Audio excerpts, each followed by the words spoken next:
Bienvenue à toutes et à tous et merci de nous choisir pour vous informer, mesdames et messieurs. C'est dans les soucis de stimuler l'économie numérique, un secteur aujourd'hui reconnu comme un levier de développement socio-économique, que le président de la République, Félix-Antoine Tshisekedi, a soutenu la demande de renforcer le partenariat avec les entreprises offrant des solutions d'accès accru à l'Internet, afin de générer de nouvelles opportunités d'emploi, favoriser l'entrepreneuriat technologique et améliorer l'efficacité de services publics qui continuent de souffrir de leur faible digitalisation. Il a dit lors de la 48e réunion du Conseil des ministres tenue le vendredi 20 juin à la Cité de l'Union africaine. Suivez.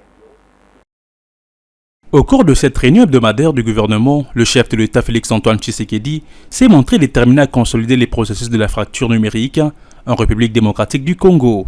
Malgré les efforts déployés et les atouts dont dispose la République démocratique du Congo, les défis à relever sont encore importants. En 2023, seulement 30,79% des Congolais avaient accès à l'Internet mobile et moins de 0,02% bénéficiaient d'un accès fixe selon l'RPTC.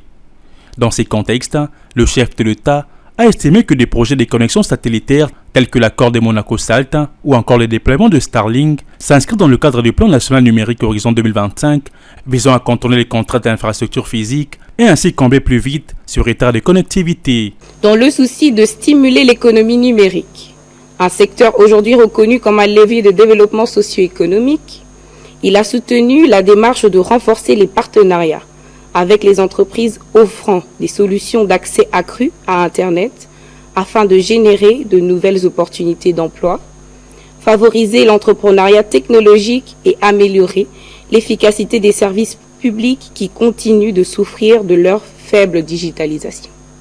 Raison pour laquelle le président de la République a engagé le gouvernement, à travers les ministères directement concernés, sous la coordination de la Première ministre, avec l'appui de son cabinet, à redoubler d'efforts pour réduire la fracture numérique de notre pays, en rendant l'Internet accessible à une plus grande partie de la population, notamment dans les régions isolées, au moyen des partenariats avec les promoteurs des projets satellitaires susceptibles de redéfinir la place de la RDC dans l'économie mondiale. À cet effet, les mesures fiscales et parafiscales incitatives et douanes doivent être proposées et rapidement adoptées, notamment pour faciliter l'importation des équipements liés à Internet et réduire le coût de service proposé par les entreprises partenaires. Je le dis tantôt au sommaire de votre journal, dans le but de se créer une base de données fiable pour une diplomatie plus efficace en phase avec la vision du président Félix Tshisekedi, le vice-premier ministre de la fonction publique Jean-Pierre Liao a lancé le 20 juin à Bruxelles l'identification biométrique des agents et fonctionnaires de l'État en poste dans les missions diplomatiques et consulaires. Suivez. À en croire le vice-premier ministre Liao, pour une diplomatie congolaise redynamisée au rendez-vous de l'efficacité et du rendement, il faudra pour la République démocratique du Congo de disposer d'une base de données fiable de tous les intérêts de l'État à l'étranger, d'où les lancements de cette réforme stratégique de l'opération d'identification biométrique des agents et fonctionnaires de l'État portée conjointement par la fonction publique et les ministères des Affaires étrangères. Objectif, avoir une base de données fiable pour une diplomatie plus efficace en phase avec la vision du président Félix Tshisekedi. Ce qui constitue un enjeu à la fois technique, stratégique et politique de haute portée à laisser entendre les numéros 1 de la fonction publique et de préciser que grâce à cette réforme, aucun service employant les agents de carrière de service public de l'État ne sera laissé pour compte. Cette opération vise à améliorer la gestion de ressources humaines pour lutter contre la fraude et à optimiser les dépenses publiques. Elle va également permettre de vérifier l'identité des agents, de recenser précisément les effectifs, de contrôler la masse salariale et de détecter le cas des doublons ou d'agents agents fictifs. Après Bruxelles, ces opérations se poursuivront dans les capitales européennes, mais aussi dans celles de pays d'Afrique, d'Asie et d'Amérique.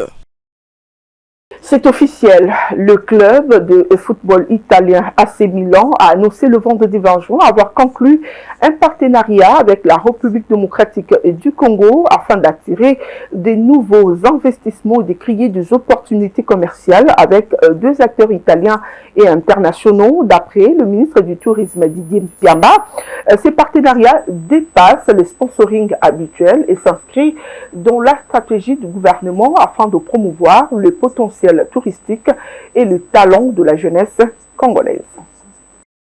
AC Milan, club de la première division italienne d'envergure internationale, précise que cet accord permettra d'attirer de nouveaux investissements et de créer des opportunités commerciales avec des acteurs italiens et internationaux.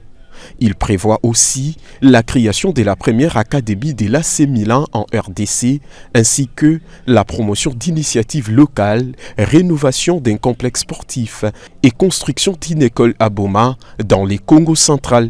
De son côté, Didier Pambia, ministre congolais du tourisme, a déclaré que ce partenariat va au-delà du sponsoring habituel. Nous avons signé avec l'Italie via AC Milan un partenariat de visibilité et d'accompagnement dans le développement du secteur sportif ainsi que dans des projets sociaux. Et ce qui en fait un contrat de sponsoring qui n'est pas comme tous les autres que nous pourrons voir. Et aussi parce que le plan Mattei accorde aussi une importance primordiale aux infrastructures et que le tourisme figure aussi parmi les 5 secteurs que la Banque mondiale, en accompagnant le plan Mattei, fait de ce secteur une priorité, notamment par le corridor de Lobito.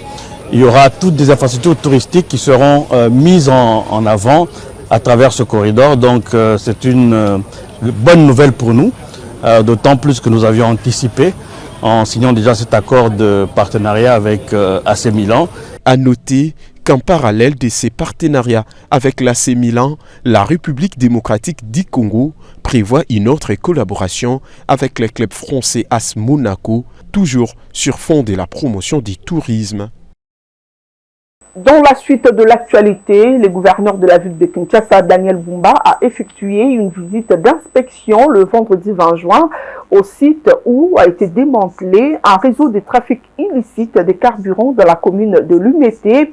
Aux alentours de place échangère en Digné, l'autorité urbaine a déploré l'usage de cet espace pour deux activités illégales, notamment la vente illicite des carburants qui contribuent à la pollution de l'environnement et expose des milliers de personnes à des risques d'incendie. Cette visite d'inspection du gouverneur de la ville intervient après une opération menée en début de semaine par la Brigade pour la protection de l'environnement et du bien-être social de Kinshasa qui avait démantelé un réseau de vente illégale des carburants qui occupait l'espace initialement attribué à la société Zénith pour le stockage de matériaux de construction à la 17e rue Lumété. Indigné, le numéro 1 de la ville de Kinshasa a déploré l'usage de cet espace pour les activités illégales et a mis en garde tous ceux qui se livrent à la vente illicite des carburants, question de prévenir le cas d'incendie susceptible d'entraîner de pertes en vies humaines dans la capitale congolaise. Vraiment inacceptable.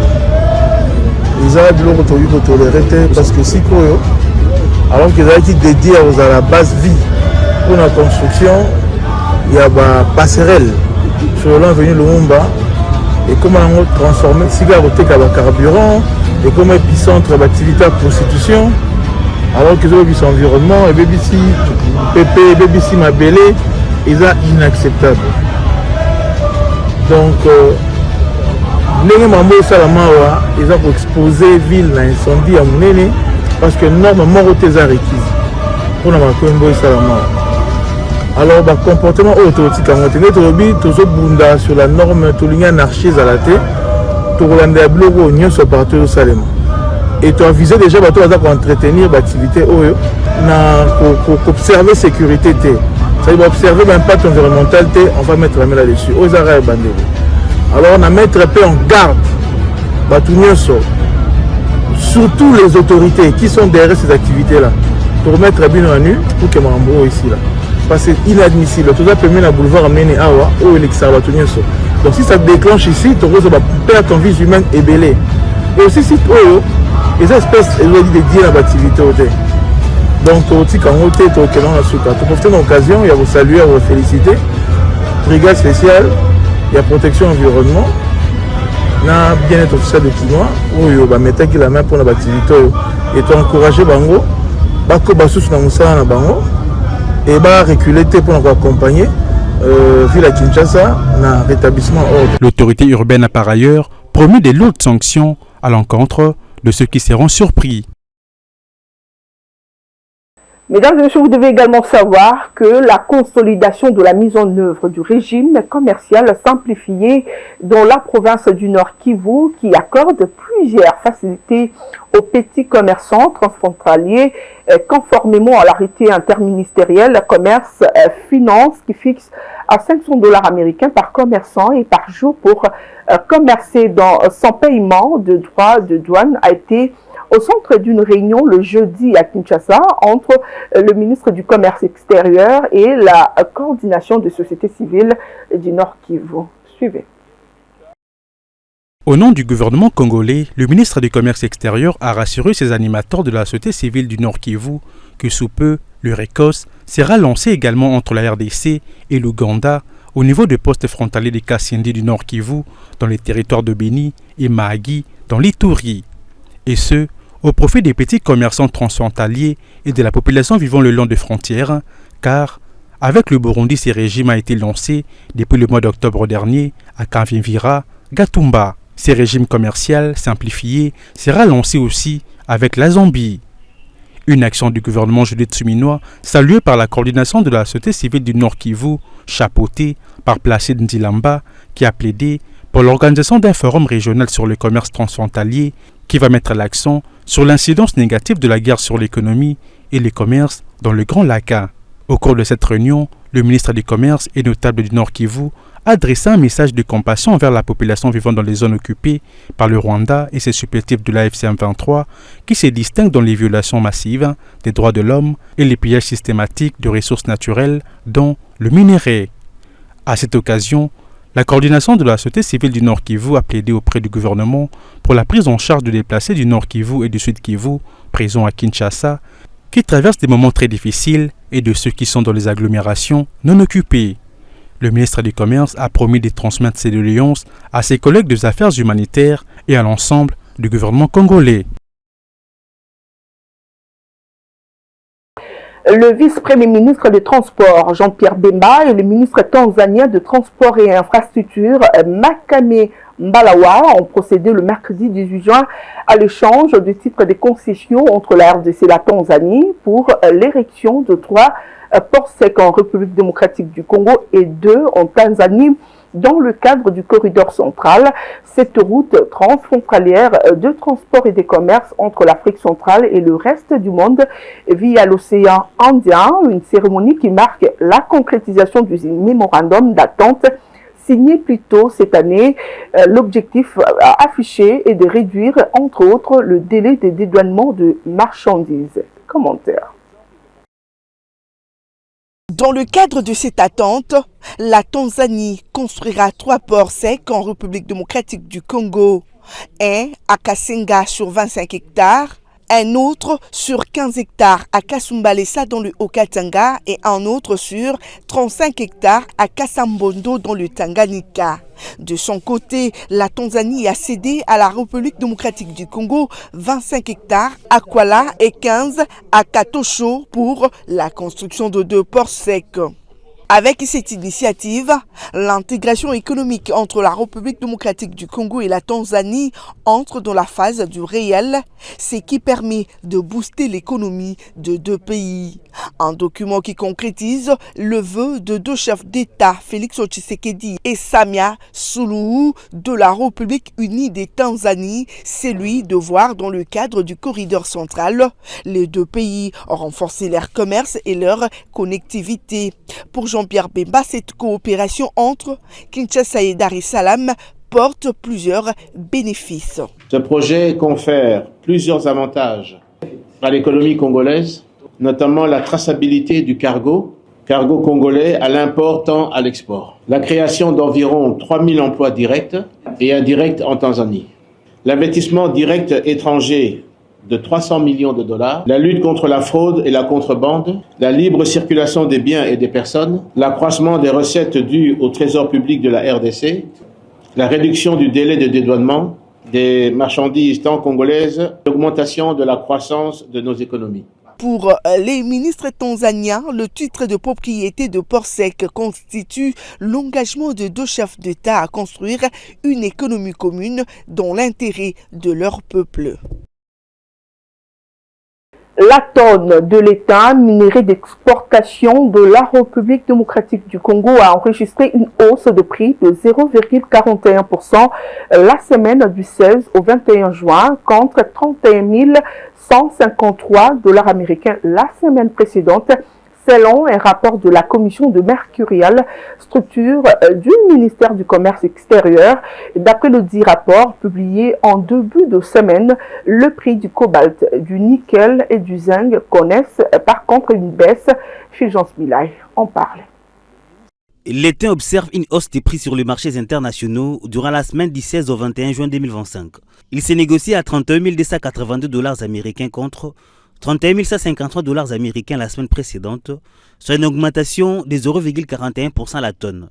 Concernant les thym, il a observé une hausse des prix sur les marchés internationaux durant la semaine du 19 au 24 mai 2025.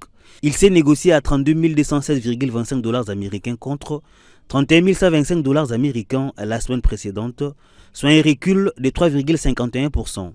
Une hausse des prix de ces mêmes produits miniers a été également observée sur les marchés internationaux durant la semaine du 26 au 31 mai 2025. Il s'est négocié à 32 923,75 $ américains contre 32 216,25 $ américains la semaine précédente, soit une augmentation de 2,20% la tonne. Cette tendance a été suivie d'une baisse des prix enregistrée la semaine du 21 au 26 avril 2025 sur les marchés internationaux. Les thym étaient négociables à 30 891 $ américains contre 35 743,75 $ américains la semaine précédente, soit un recul de 13,58%. Ces fluctuations ont un impact direct sur l'économie congolaise, fortement dépendante des exportations de matières premières, et notamment dans le secteur minier. Signalons que la production mondiale minière des thym est dominée par la Chine et l'Indonésie qui, ensemble, fournissent environ la moitié de l'ensemble de la quantité produite au monde. Bien que son exportation reste suspendue par les gouvernements congolais, le prix du cobalt est passé de 33 000 $ américains la tonne la semaine passée à 32 791 $ cette semaine.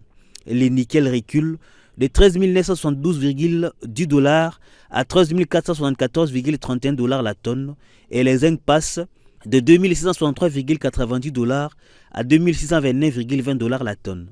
Pendant ces temps, le cuivre maintient sa tendance haussière sur les marchés et depuis la première semaine du mois de juin. Pour la semaine en cours, son prix passe de 9 646,50 $ à 9 812 $ la tonne. Quant à l'or, qui était en baisse la semaine passée, il connaît une augmentation cette semaine, passant de 108,5 $ à 108,29 $ le gramme. Entre-temps, le tantal et le germanium maintiennent leur stabilité des prix, se négociant de manière respective à 227 $ le kilogramme pour le tantal et à 2693,25 $ américains la tonne pour le germanium. Avant de boucler cette édition, la commune de Kinshasa, située au nord de la capitale de la République démocratique du Congo, fait face à des problèmes récurrents d'assainissement, principalement de curage et de canalisation d'eau usée ou de pluie qui sont généralement bouchées. Conséquence, les voies routières sont envahies par ces eaux, exposées ainsi à une dégradation rapide et rendant la circulation moins fluide aux heures de pointe. Le jeudi, nos reporters Divine Mwendi et Jomanana étaient à la rencontre de riverains.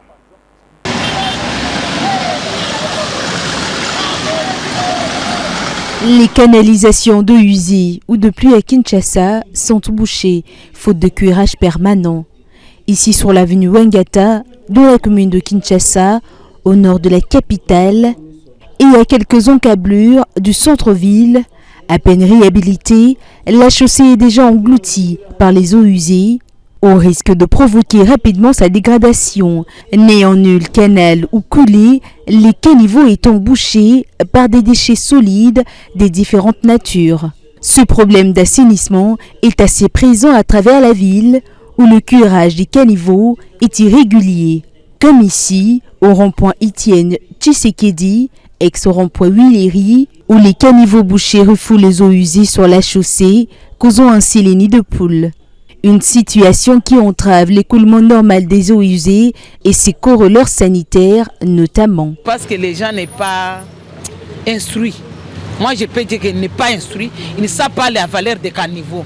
S'ils sont instruits, ils vont enlever parce qu'on a mis les poubelles. Moi vraiment je demande que à notre gouverneur que puisse mettre les poubelles publiques. Il n'y a pas les poubelles publiques, on jette partout dans les caniveaux. La réponse urbaine qui ne vient jamais et l'irresponsabilité des riverains qui confrontent les canalisations d'eau usée sont pointées du doigt.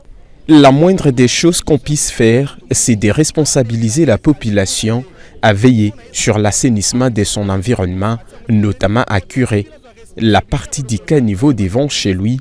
Ensuite, les services de l'OVD passera pour enlever les déchets. La ville de Kinshasa vient de bénéficier de l'approbation de la Banque mondiale pour un projet d'assainissement évalué à 200 000 $ américains, un accompagnement porteur d'espoir pour plusieurs dans la capitale de la RDC. En attendant, le curage régulier des caniveaux, l'application de la réglementation sur l'urbanisation, la sensibilisation de la population sur les principes d'assainissement et de gestion de déchets sont recommandés.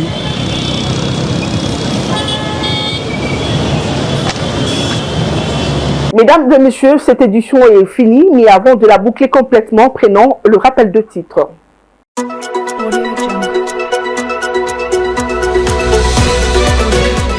Désormais, la République démocratique du Congo est partenaire du club de football italien AC Milan. Cet partenariat est conclu dans le but d'attirer, entre autres, les nouveaux investissements commerciaux avec les acteurs italiens internationaux. Rien n'a retiré l'IAO dans sa démarche de fiabiliser la base des données RDCiennes. Après quelques ministères de Kinshasa, le tour cette fois-ci à la diaspora de Bruxelles de procéder à l'identification biométrique de ses agents.